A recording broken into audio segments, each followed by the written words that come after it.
तो जैसा कि पिछले एपिसोड में हमने देखा था, वांगलिंग से डर करके नाइन अबिश ड्रैगन अब इसका माउंट बन जाता है। और जो भी लोग इस सीन को देखते हैं वो और भी ज़्यादा दंग रह जाते हैं। अब आगे, और नाइन अबिश ड्रैगन के डरने के बहुत सारे रीजंस थे। पहला रीज़न ये था कि मतलब इसकी मेमोरीज में से दिख रहा था कि पावर ऑफ गॉड्स, मतलब एंशियंट गॉड्स कितने पावरफुल होते हैं। दूसरा, सोल की वजह से ये डर रहा था, ऐसा लग रहा था सामने वाला बंदा इसे डिवोर कर सकता है। तीसरा रीज़न सबसे खतरनाक था कि ये वांगलिंग के अंदर थोड़ी ही सही बट जी क्योंग की ऑरा फील करता है। मतलब जो पावरफुल बीस्ट होते हैं, जी क्योंग से एक बार वांगलिंग ने बैटल भी किया था। उधर वो तीनों बंदे ये सोचते हैं, मतलब जो डिमन सेक्ट के थे, कि हम तीनों मिलकर भी इसे हराने में थोड़ा समय लेते हैं। बट ये बंदा, ये तो सीधा उसको माउंट बना लिया। मतलब माउंट तो ये भी नहीं बना सकते थे वो बंदा, मतलब ये बीस्ट खुद को मार लेता लेकिन किसी का माउंट तो नहीं बनता। अब इन्हें अंदाजा हो जाता है कि ली के आदमी के लिए शायद ये बंदा आया है। पर अचानक से यहाँ पर एक बंदा काफ़ी तेज़ी से क्लोज करता है, और यहाँ पर भी ये टेलीपोर्टेशन यूज़ कर पा रहा था। 3 स्टेप के अंदर ये वांगलिंग के करीब पहुँच जाता है और बोलता है कि फेलो कल्टीवेटर, इतनी जल्दी में कहो, मैं देख भी तो लूँ कि तुम गहराइयों में जाने के काबिल भी हो क्या। वांगलिंग न्यूट्रल था और उधर से एक पाम अटैक आता है। बदले में वांगलिंग भी एक पाम अटैक मारता है, और जो शॉकवेव निकलता है, ये जो 6 जीनियस थे इन्हें भी पीछे भागना पड़ता है। बाकी वो जो 3 बंदे थे वो शांति से खड़े थे, और इस कोलिजन की वजह से वांगलिंग कई फीट पीछे चला जाता है। वो बंदा भी थोड़ा सा कराता है लेकिन फिर से दोबारा एक स्टेप लेता है, और वांगलिंग को आता है गुस्सा कि लगता है तुम मरना चाहते हो। और अब वांगलिंग के एंशिएंट गॉड स्टार्स चमकते हैं, और बस ये नॉर्मल पंच मारता है, ये बंदा पीछे जाके गिरता है। और अब वांगलिंग ब्लडी रेड स्वॉर्ड भी निकाल लेता है और एक अटैक स्लैश करके मारता है।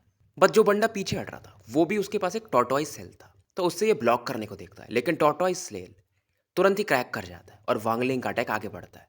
अब इधर ये जो बंदा था ये वॉर स्प्रिंट यूज़ करता है, रियल वॉर स्प्रिंट, जो कि इनके डीमन सेक्ट या गॉड सेक्ट का बोल सकते हो। बट वांगलिंग पीछे नहीं हटता है। ब्लड स्वॉर्ड जो था इसकी बॉडी के साथ फ्यूज हो जाता है, इसकी बॉडी रेड चमकने लगती है, मानो ये खुद ब्लडी स्वॉर्ड बन गया था। ये 2 उंगलियां आगे बढ़ाता है और 10 मिलियन स्वॉर्ड शैडोज थे वो आगे बढ़ते हैं और उस पाम प्रिंट अटैक से टकराते हैं। पाम प्रिंट अटैक भी कोलैप्स कर जाता है, और वांगलिंग के 2 फिंगर्स थे पाम प्रिंट के एक्चुअली सेंटर में लगे थे। बंदा पीछे हटना चाहता था बट लेट हो चुका था, और सीधा इस बंदे के फोरहेड से वांगलिंग के दोनों फिंगर्स जाके टच करते हैं।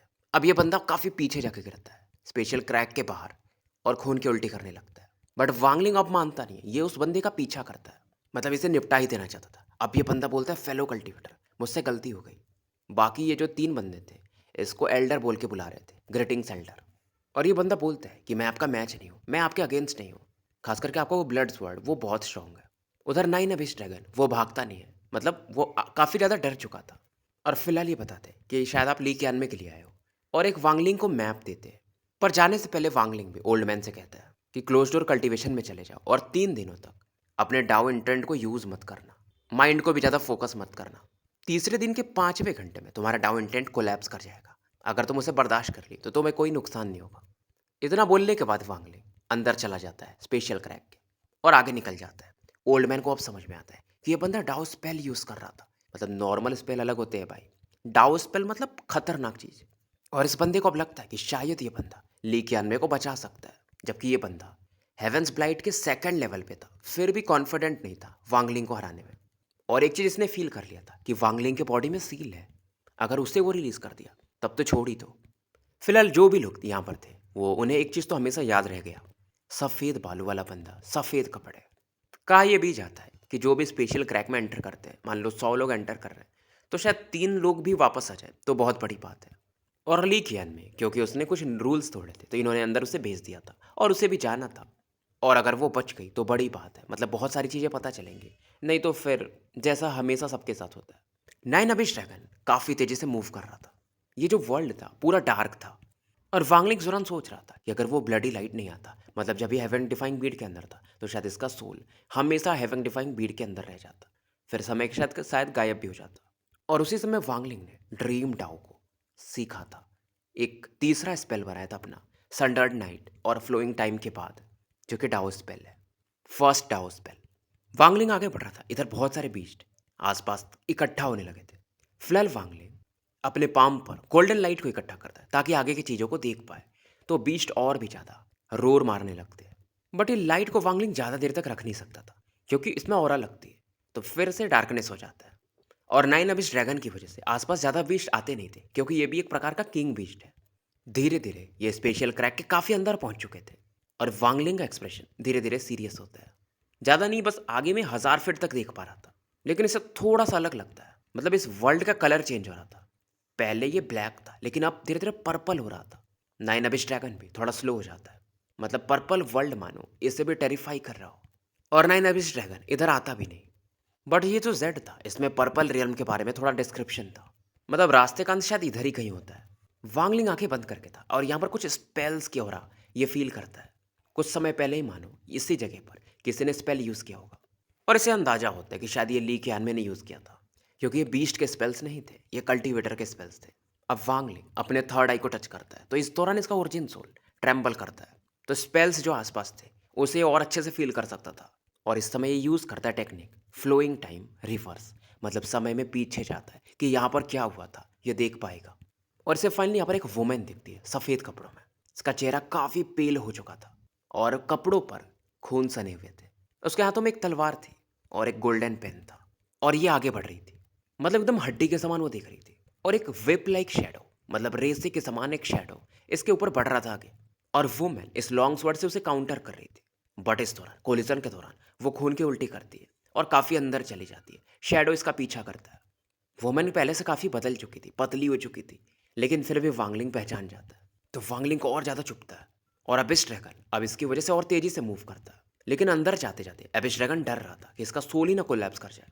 ये फॉरबिडन प्लेस था जहाँ पर ये एंटर नहीं करता था। वांगलिंग के बावजूद ये रुक जाता है कि मैं अंदर नहीं जा पाऊंगा।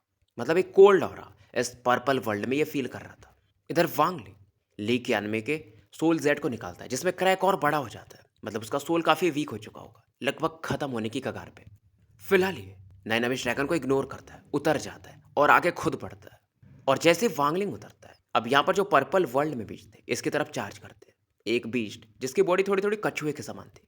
बट वांगलिंग रुकता नहीं, मारते पीटते आगे बढ़ते जाता है। स्लॉटर और चारों तरफ फैलने लगा था। और ये टर्टल बीस्ट एक ही बार में एक्सप्लोड कर जाता है। ऐसे बहुत सारे बीस्ट आते हैं और वांगलिंग जैसे कि 10,000 फीट का पाइथन इन्हें मारते पीटते आगे बढ़ता है। अब इनके डेथ की वजह से और बीस्ट आते हैं, बट वांगलिंग आगे बढ़ रहा था। ब्लू फ्लेम इसके बॉडी से बाहर निकल रहे थे और चारों तरफ फैलने लगते हैं। ये मर तो रहे थे, लेकिन और ज़्यादा आते जाते हैं। स्मेल ऑफ ब्लड वांगलिंग और इसके आसपास बढ़ते जा रहा था। और फिलहाल ये वॉर स्प्रिंट को भी यूज़ कर रहा था और उसकी मदद से आगे बढ़ रहा था, रास्ता बना रहा था। इस दौरान यहाँ पर एक कोल्ड और वाइट गैस के समान प्रकट होती है। ये फियर्स बीस्ट काफ़ी अलग थे और ये वांगलिंग की तरफ चार्ज करते हैं। वांगलिंग जब देखता है तो इसका भी किलिंग इंटेंट बढ़ता है और ये मस्क्विटो बीस्ट को रिलीज करता है। सीधा सीधा 10,000। और वांगलिंग फिलहाल हंस रहा था। इसके भी बॉडी से एक पावरफुल ऑरा निकलती है। ये आगे बढ़ता है। इधर ली के अनमे को दिखाया जाता है, जो कि एकदम मतलब मरने वाली हालत में थी। सभी इसके मैजिकल ट्रेजर्स खत्म हो चुके थे। स्वॉर्ड भी कोलैप्स कर चुका था। मतलब ये कितना भी मारे यार, यहाँ पर बहुत सारे फियर्स बीस्ट हैं। बस ये अपने विल पावर के दम पर अभी तक टिके हुए थे। इसके हाथ में अभी भी गोल्डन पेन था, जिसकी मदद से ये रून्स बना रही थी और बीस्ट को रेजिस्ट कर रही थी। लेकिन ये काफ़ी वीक हो चुकी थी, तो पेन से भी जो ऑरा निकल रही थी उतना फियर्स नहीं था। बस इसके आसपास एक ब्लू लाइट का बैरियर बन गया था, जो कि इसे बचा के रखा था, नहीं तो अब तक ये मर चुकी होती। लेकिन धीरे धीरे ये ब्लू लाइट भी कोलैप्स कर रहा था और एक विप लाइक शेडो इसके ब्लू लाइट को ख़त्म कर रहा था। और ये सोचती है, क्या मैं मरने वाली हूँ? क्या वो जाग चुका होगा? क्या मैं उसे दोबारा नहीं देख पाऊंगी? लेकिन कोई नहीं। इस दौरान इसकी आंखों में आंसू थे और ये बोलती, लेकिन मुझे कोई रिग्रेट नहीं है। जैसे ही अपनी आंखें बंद करती, यहाँ पर एक हंसी सुनने को मिलती, जो कि मानो हेवेंस को भी हिला दे। कियान में जो कि आंखें बंद कर चुकी थी, इस आवाज़ को सुनकर अपनी आंखों को खोलती है। और ये जो वेब था इसके ब्लू लाइट को एकदम फाड़ने की तरफ था। ब्लू लाइट फाइनली ट्रेम्बल करता है और कोलैप्स कर जाता है। और भी बहुत सारे जो बीस्ट थे अब एक साथ ली के अनमे पर चार्ज कर देते। वांगलिंग काफ़ी दूर था, देख नहीं पा रहा था कि क्या चल रहा है, लेकिन स्पेल का फ्लक्चुएशन फील कर चुका था और ये समझ जाता है कि ये ली के अनमे क्या हो रहा है और सीधा उसी जगह पड़ता है। बहुत सारे बीस्ट वांगलिंग की तरफ चार्ज कर रहे थे, पर ये इन्हें निपटाते जा रहा था। एक एक यहाँ पर खून के धुओं में बदल रहे थे और वांगलिंग को ये 10,000 मस्क्यूटो बीस्ट घेर के रखे थे ताकि इसे कुछ ना हो। चारों तरफ खून फैल चुका था और जैसे वांगलिंग थोड़ा करीब पहुंचता है, उस सीन को देखता है, मानो इसका पागलपन बढ़ जाता है। ये वुमेन इन वाइट को देखता है, जिसके चेहरे पर स्माइल था, जो बहुत सारे फियर्स बीस्ट मतलब 10,000 तो होंगे आसपास, उनसे घिरी हुई थी। बट चेहरे पर अभी भी स्माइल था। ब्लू लाइट उसके आसपास था और एक जायंट विप लाइक शैडो उसे फोड़ रहा था। और ये ब्लू लाइट कोलैप्स कर जाता है और ये शैडो ली के आनमे को मारने के लिए बढ़ता है। और वांगलिंग होने नहीं दे सकता था, ये तुरंत ही चिल्लाता है, स्टॉप। और एक लॉ पावर मानो उस विप को बीच में ही रोक देता है। इसके पास इतना ही समय था कि ये ली कियानवे को बचा पाए। ये स्पेशल बेंडिंग यूज़ करता है, मतलब दूरी ठीक ठाक थी। और वो जो जायंट विप था उसे लॉ भी ज़्यादा देर तक रोक नहीं पा रहा था। स्टॉप स्पेल काम नहीं करता है और ये विप कियानवे के काफ़ी क्लोज आ जाता है। ली कियानवे के पास उतनी ऑरा नहीं थी कि वो उसे डॉज कर पाए। और ये वांगलिंग को देख चुकी थी तो इसके चेहरे पर स्माइल था कि चलो मर भी रही हूँ तो देख तो लिया आखिरी बार। विप जैसे ही क्लोज आता है गोल्डन पेन कोलैप्स कर जाता है और बस ये 6-7 इंच करीब रह गया था ली कियानवे के बॉडी के।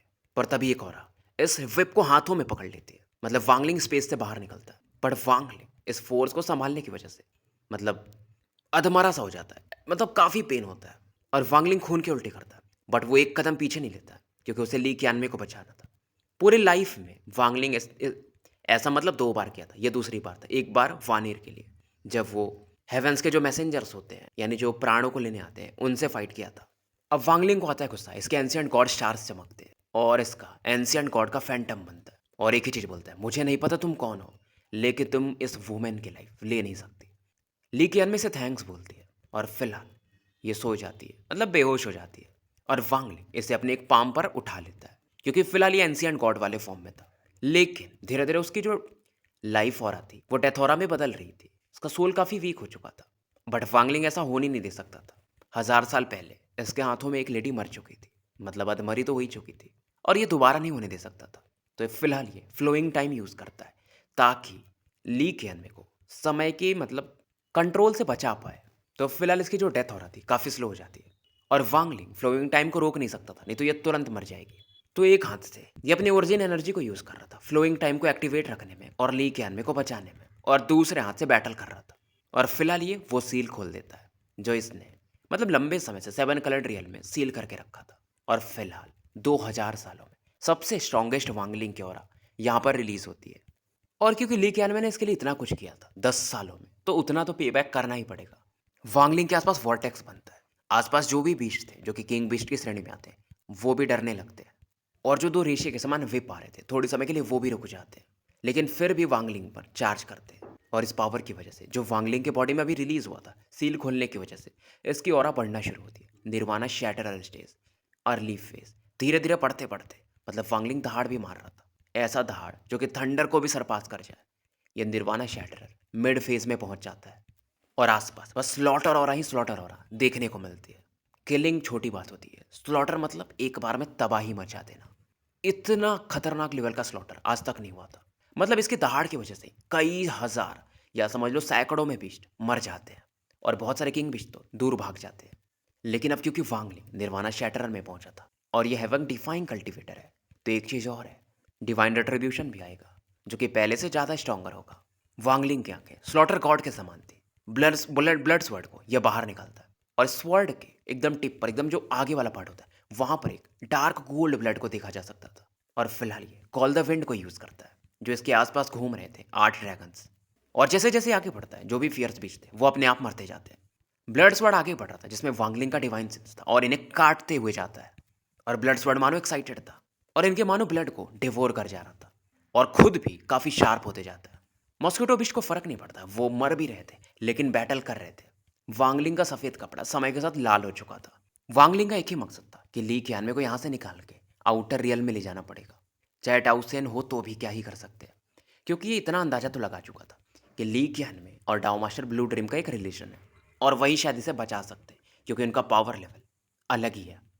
चाहे इसमें ये मर भी जाए तो भी इसे ये करना था क्योंकि वांगलिंग ने एक चीज देखा था, डाओ मास्टर ब्लू ड्रीम ने बस उस ब्रेसलेट की वजह से इसे जाने दिया था। फिलहाल ये जो पर्पल वर्ल्ड था ये मानो हेल के समान था, हर तरफ बस ब्लड ही ब्लड फैले थे। 5000 मच्छर भी बचे थे बस। और क्योंकि विंड सेलेस्टियल रियल में इन मच्छरों को ज़्यादा बैटल नहीं करना पड़ता, बस अपने में ही बैटल करते, तो अब इन्हें एक नया समझ मिल रहा था इवोल्यूशन के लिए इन्हें और स्ट्रांग बनना पड़ेगा। तो मॉस्क्वेटो को इनकी समझ पड़ती है और वो भी काफ़ी रूथलेस हो जाता है। वांगलिंग आगे बढ़ा था, इस दौरान आगे में 9 विप शैडोज मतलब 9 रेशे जो कि किसी की बॉडी से मानो फैल रहे होंगे वो यहाँ पर दिखते हैं और एक साइलेंट फिगर प्रकट होता है जिसकी 9 पूंछें थी और ये बिच्छू के समान था।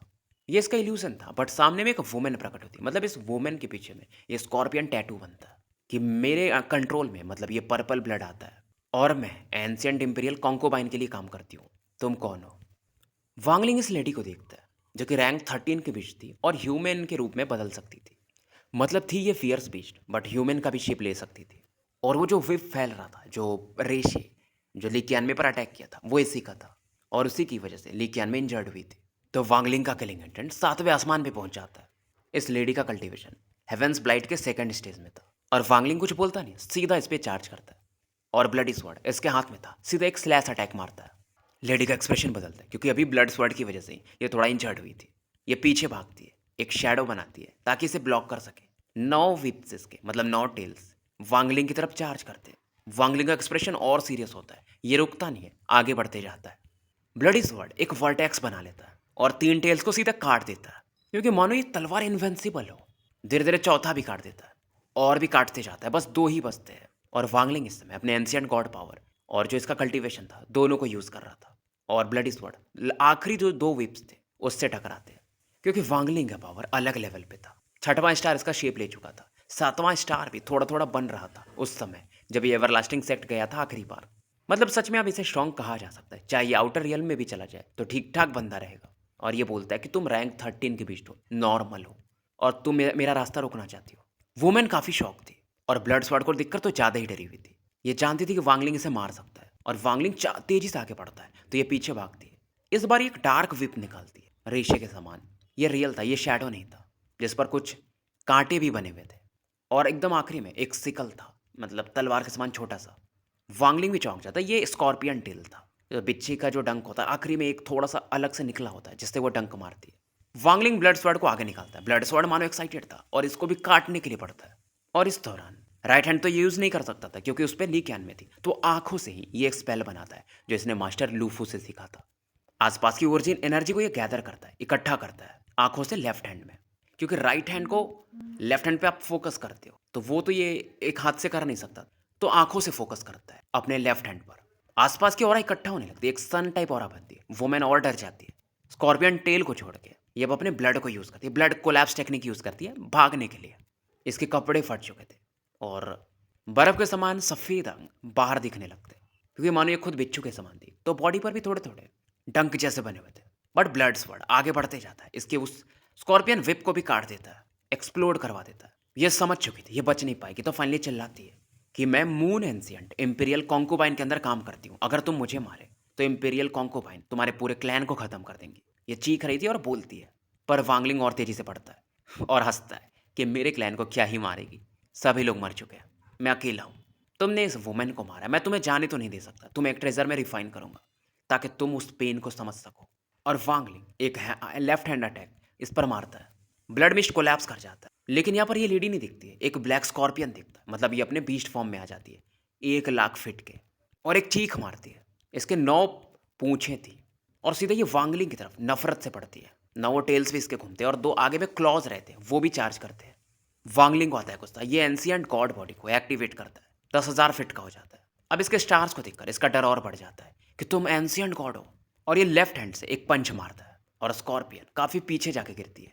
वांगलिंग रुकता नहीं, ये आगे और चार्ज करता है और सीधा इसके ऊपर कूद जाता है और लेफ्ट हैंड से फिर पंच मारता है। इसके दोनों क्लॉज कोलैप्स कर जाते हैं। 9 जो इसके डंक थे वो वांगलिंग पर चार्ज करते हैं, बट 2 को वांगलिंग पकड़ करके फाड़ देता है। आसपास जो भी बीच थे वो भी मारे जाते हैं, इस बस फियर ऑरा की वजह से। और इस स्कॉर्पियन को घुमा घुमा करके ये आसपास के लोगों को मारते जाता है, बीस्ट को। स्कॉर्पियन कमजोर होते जाता है, धीरे धीरे बेहोश हो जाता है। मॉस्किटो बिच्छू जो था इस बिच्छू को ध्यान से देख रहा था, इसकी आंखों में मानो एक चमक था।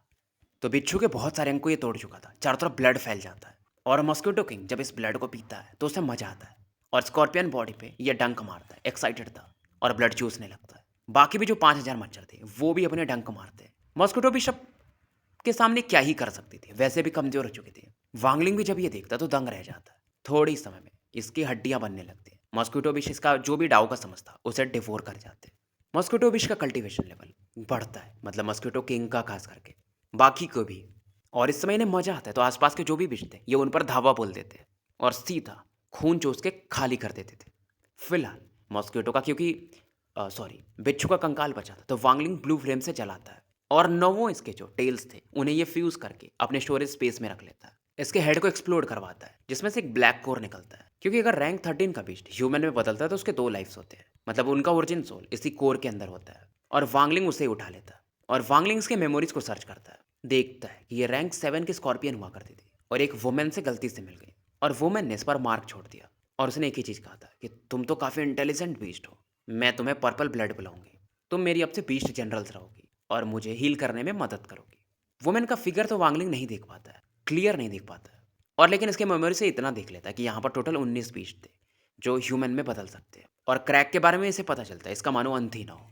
मतलब और अंदर क्या है यहाँ के बीस्ट को भी नहीं पता, बस इतना उनको पता रहता है कि अंदर में और पावरफुल बीस्ट है जो कि जल्दी आते नहीं है। और यहाँ पर एक रेस्ट्रिक्टेड एरिया है जहाँ पर वो वुमेन हील कर रही हैं, मतलब जो स्कॉर्पियन को अपना एक जनरल बनाई थी। बट वांगलिंग को इतना समझ में आता है कि इधर से आउटर रियल्म जाना मुश्किल है। फिर इसे याद आता है कि वेंड सेलेस्टियल रियल्म में एक स्पेस था जहाँ से वो बड़ा सा मस्क्यूटो किंग आ रहा था लेकिन आ नहीं पा रहा था। क्या इन दोनों जगह में कनेक्शन है? लेकिन ये सब सोचने के बावजूद इसे समझ में नहीं आता है, तो फिलहाल ये एग्जिट की तरफ पड़ जाता है, मतलब जिधर से आया था। तो डीमन सेक्ट जाना ज़्यादा बेटर है।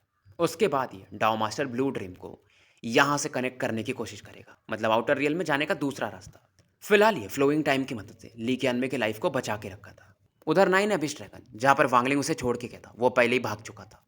मैप के हिसाब से ये डीमन सेक्ट की तरफ पड़ रहा था, बट वांगलिंग को एक ही चीज़ का टेंशन था। देखो इसने सील्ड रियल्म का फॉर्मेशन देखा है जहाँ से टाउसन भी अभी कुछ समय पहले आउटर रियल में गया था, लेकिन वांगलिंग उसे तोड़ नहीं पाएगा, ये उतना कॉन्फिडेंट नहीं था। लेकिन फिर ये सोचता है कि इसका डिवाइन रिट्रीब्यूशन भी आने ही वाला है, तो शायद उस पावर की मदद से ये सील्ड रियल्म फॉर्मेशन को तोड़ पाए। तो और तेजी से आगे बढ़ता है। ये लगभग लगभग गेट के आधा दूरी पर तो आ चुका था, तभी एक इसे सॉफ्ट वॉइस सुनाई देती है। तुम इतना जल्दी में जा रहे हो मेरे एक बीस्ट जनरल को मार के, तुम्हें एक्सप्लेनेशन तो देना ही पड़ेगा। आवाज़ बहुत शांत था और इस समय एक वुमेन सामने में प्रकट होती है जिसने रेड कपड़े पहने थे, दिखने में सुंदर थे। अब यहाँ पर जो भी दिखाई जाती है सुंदर ही रहती है। वांगलिंग एक ही चीज़ बोलता है, कौन से एक्सप्लेनेशन चाहिए आपको? बट ये भी थोड़ा सा चौंक जाता है और लेकिन चौकन्ना रहते हुए ब्लड स्वॉर्ड निकाल लेता है। वुमेन भी देखती है ब्लड स्वॉर्ड को कि मैं इस तलवार को पहचानती हूँ, इसने एक बार सेलेस्टियल एम्परर को इंजर्ड किया था, तुम एक रॉयल एंशिएंट गॉड हो इसलिए इस तलवार को चला पा रहे हो। वांगलिंग थोड़ा सा हैरान था, मतलब इस लेडी को इतना पता है। और वांगलिंग को लगता है कि ये रियल इसकी बॉडी नहीं है, ये इनकी अवतार है, क्योंकि शायद ये हील कर रही है जैसा इसने मेमोरी में देखा था। और ये खुद बोलती है कि नर्वस मत हो, ये मेरी ओरिजिनल बॉडी नहीं है, वो तो हील कर रही है, लेकिन ये मेरा भी अवतार हेवेंस ब्लाइट स्टेज पे है। मैं जानती हूँ मैं तुम्हें रोक नहीं सकती और मैं तुम्हारी एनिमी बनना भी नहीं चाहती हूँ। बट वांगलिंग ब्लड स्वॉर्ड को और टाइट पकड़ लेता है। अब फिलहाल ये लेडी बताती है कि जो एंशिएंट सेलेस्टियल एम्परर है उनकी मैं एक कॉन्कोबाइन हूँ, मतलब जितनी भी कॉन्कोबाइन है उनमें से एक हूँ, टोटल 8 रहती हैं शायद, और इनको वन मून कहते हैं। ये देखती है और कहती है जो वुमेन है तुम्हारे साथ में, इसकी वाइटलिटी तो लगभग जा चुकी है, लेकिन लगता है तुम्हारे पास तरीका है कि तुम इसे बचा सकते हो, तो मैं तुम्हें रोकूंगी नहीं। हाँ, अगर मैं तुम्हें रोक दूँ थोड़ा समय तक अगर बैटल करके, तो ये इसकी ऑरा खत्म हो जाएगी। वांगलिंग को आता है कुछ कि ट्राई करके देख लो, मैं यहाँ तक मारते पीटते आया हूँ, आगे भी जा सकता हूँ। वुमेन की आंखों में एक चमक था, ये स्माइल करती है कि पॉसिबल है, मैं तुम्हें यहाँ से जल्दी भेज दूंगी ताकि इस वुमेन को समय मिल जाए रिकवर होने में, बट तुम्हें एक प्रॉमिस करना पड़ेगा। वांगलिंग पूछता है क्या? ये बोलती है कि इस लेडी को बचाने के बाद तुम्हें यहाँ पर आना पड़ेगा, मुझे हील करने में मदद करना पड़ेगा, और मैं तुम्हें ऐसे ही नहीं बुलाऊंगी। मुझे नहीं पता कि स्पेशल क्रैक के और गहराई में क्या है, लेकिन यहाँ पर एक एंशिएंट गॉड का अल्टर है, तो वहाँ पर मैं तुम्हें ले जा सकती हूँ। और तुम्हें भी पता है एंशिएंट गॉड अल्टर, क्योंकि तुम एक एंशिएंट गॉड हो, क्या तुम्हें दे सकता है? वांगलिंग पूछता है तुम मुझे क्यों चूज़ कर रही हो? ये आंसर देती है क्योंकि तुम एक रॉयल एंशिएंट गॉड हो, क्योंकि तुम इस ब्लड स्वॉर्ड को कंट्रोल कर सकते हो जिसने सेलेस्टियल एम्परर को इंजर्ड किया था, और तुम्हारे अंदर एक और है जो फैमिलियर है मेरे लिए, शायद तुम्हें उनका भी अप्रूवल मिला था, अब ये तो मुझे भी नहीं पता। फिर ये बोलती है कि तुम्हारे बॉडी में 5 एसेंसेस है और जब ये पूरे हो जाएंगे तो तुम इवन सेलेस्टियल एम्परर से बैटल कर सकते हो। ये मेरे कारण है कि मैं तुम्हारी अलाई बनना चाहती हूँ, दुश्मन नहीं। मैं भी तुम्हें कुछ प्रॉफिट दे सकती हूँ। बट वांगलिंग का एक्सप्रेशन एकदम सेम था, मानो ये कुछ सोच रहा था। फिलहाल वुमेन स्माइल करती है और एक वाइट जेट देती है कि इसकी मदद से तुम स्पेशल क्रैक में कहीं से भी एंटर कर सकते हो और बाहर भी निकल सकते हो। मैं तुम्हारा वेट करूंगी, और ये यहाँ से गायब हो जाती है। वांगलिंग बस यही सोच रहा था इस लेडी का पर्पस क्या है। ये एक ट्रांसफर एरे था, मानो ये जो जेड था, तो वांगलिंग इसे यूज करता है, मतलब अपना डिवाइन सेंस भेजता है और सीधा एग्जिट की तरफ प्रकट होता है। और इधर सीन शिफ्ट होता है, एक स्पेशल क्रैक के अंदर ही एक अलग वर्ल्ड था, रेड क्रिस्टल के अंदर, सॉफिट का। यहाँ पर एक लेडी बैठी हुई थी, ये वही लेडी थी। ये अपनी आंखें खोलती हैं, पता नहीं क्या सोच रही थी, किसी को नहीं पता था। तो स्टोरी यहीं समाप्त करते हैं, मिलते हैं फिर कल एक नए वीडियो के साथ।